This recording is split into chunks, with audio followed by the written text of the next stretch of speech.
ದೇವ್ರಂದ್ರೆ ತಿರುಪತಿ ತಿಮ್ಮಪ್ಪ, ಗುರುಗಳಂದ್ರೆ ಮಂತ್ರಾಲಯ ರಾಗಪ್ಪ ಅಂತಾರೆ. ಭಕ್ತರ ಕಷ್ಟ ಅಂದಾಗ ತಟ್ಟ ಅಂತ ಒಲಿಯೋ ದೇವ್ರೆ ಈ ನಮ್ಮ ಭೂಲೋಕದ ಅಧಿಪತಿ ತಿರುಪತಿ ತಿಮ್ಮಪ್ಪ.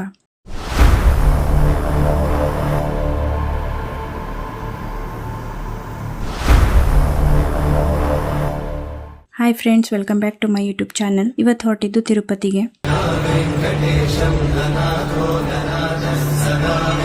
ಬೆಳಗ್ಗೆ ಬೇಗನೆ ಎದ್ದು ರೆಡಿಯಾಗಿ ಮನೆಯಿಂದ ಹೊರಟ್ವಿ. ಹೋಗ್ತಾ ಹಾಗೆ ಕೋಲಾರಲ್ಲಿ ಹಸ್ಬೆಂಡ್ ತಂಗಿನ ಪಿಕ್ ಮಾಡ್ಕೊಂಡು ಮುಳುಬಾಗಲ್ ದೋಸೆನ ತಿನ್ಕೊಂಡು ಜರ್ನಿನ ಕಂಟಿನ್ಯೂ ಮಾಡಿದ್ವಿ. ತಿರುಪತಿ ರೀಚ್ ಆಗೋಷ್ಟೊತ್ತಿಗೆ ಮಧ್ಯಾಹ್ನ 1 ಗಂಟೆ ಆಗಿತ್ತು. ಗೇಟ್ ಅಲ್ಲಿ ಎಲ್ಲ ಚೆಕಿಂಗ್ ಪ್ರೊಸೀಜರ್ನೆಲ್ಲ ಮುಗಿಸ್ಕೊಂಡು ಅಲ್ಲೇ ಇರೋ ಗಣೇಶನ ಆಶೀರ್ವಾದನು ತಗೊಂಡು ಬೆಟ್ಟ ಹತ್ತಕ್ಕೆ ಸ್ಟಾರ್ಟ್ ಮಾಡಿದ್ವಿ. ಕಾಲಲ್ಲಿ ಎಲ್ಲ ಕಾರಲ್ಲಿ.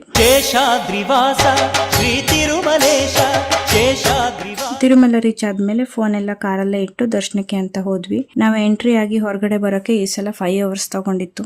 ನಾವು ಎವ್ರಿ 2 ಮಂತ್ಸ್ಗೆ ಹೋಗ್ತಾನೆ ಇರ್ತೀವಿ. 3 ಅವರ್ಸ್ ಅಲ್ಲಿ ದರ್ಶನ ಆಗ್ತಿತ್ತು. ಈ ಸಲನೇ ಇಷ್ಟು ಲೇಟ್ ಆಯ್ತು. ಬಟ್ ಜನನೂ ಅಷ್ಟಿರ್ಲಿಲ್ಲ, ಸುಮ್ನೆ ಜನನ ಕಾಯಿಸ್ತಾರೆ ಅಷ್ಟೇ. ಎಲ್ರಿಗೂ ಸುಸ್ತಾಗಿತ್ತು. ರಾತ್ರಿ 9 ಗಂಟೆ ಆಗಿತ್ತು. ಹಾಗೆ ತಿರುಪತಿಯ ನೈಟ್ ವ್ಯೂ ನ ನೋಡ್ಕೊಂಡು ಬೆಟ್ಟದಿಂದ ಕೆಳಗ್ ಬಂದ್ವಿ. ಹಸುವಾಗ್ತಿತ್ತು. ಹೋಟೆಲ್ ಕ್ಲೋಸಿಂಗ್ ಟೈಮ್ ಅಲ್ವಾ, ಮುಂದೆ ಹೋಟೆಲ್ ಸಿಗುತ್ತೋ ಇಲ್ವೋ ಅಂತ ಅನ್ಕೊಂಡು ಅಲ್ಲೇ ಕೆಳಗಡೆ ಇರೋ ಹೋಟೆಲ್ ರಾಧೆಯಲ್ಲಿ ಊಟ ಮಾಡ್ಕೊಂಡು ಹೊರಟ್ವಿ. ಬರ್ತಾ ಹಾಗೆ ಹಸ್ಬೆಂಡ್ ತಂಗಿನ ಮನೆಗೆ ಡ್ರಾಪ್ ಮಾಡಿ ನಾವು ಮನೆ ರೀಚ್ ಆಗೋದು ಬೆಳಗಿನ ಜಾವ 4 ಗಂಟೆ ಆಗಿತ್ತು. ಸೊ ಇದಾಗಿತ್ತು ನನ್ನ ಇವತ್ತಿನ ದಿನ. ಸೊ ನಿಮ್ಗೂ ಏನಾದ್ರೂ 1 ಡೇ ಅಲ್ಲಿ ತಿರುಪತಿಗೆ ಹೋಗಿ ಬರ್ಬೇಕು ಅಥವಾ 300 ರೂಪೀಸ್ ಟಿಕೆಟ್ ಹೇಗ್ ಬುಕ್ ಮಾಡೋದು ಅಂತ ಗೊತ್ತಿಲ್ಲ ಅಂತಂದ್ರೆ ಕಮೆಂಟ್ ಮಾಡಿ. ಅದ್ರ ಬಗ್ಗೆ ಒಂದು ಡೀಟೇಲ್ ವಿಡಿಯೋನ ಮಾಡಾಕ್ತೀನಿ. ನೀವಿನ್ನು ನನ್ನ ಚಾನೆಲ್ ನ ಸಬ್ಸ್ಕ್ರೈಬ್ ಮಾಡ್ಕೊಂಡಿಲ್ಲ ಅಂತಂದ್ರೆ ಸಬ್ಸ್ಕ್ರೈಬ್ ಮಾಡ್ಕೊಳ್ಳಿ, ಸಪೋರ್ಟ್ ಮಾಡಿ. ನೆಕ್ಸ್ಟ್ ವಿಡಿಯೋ ಒಂದಿಗೆ ಮತ್ತೆ ಸಿಗೋಣ. By, take care.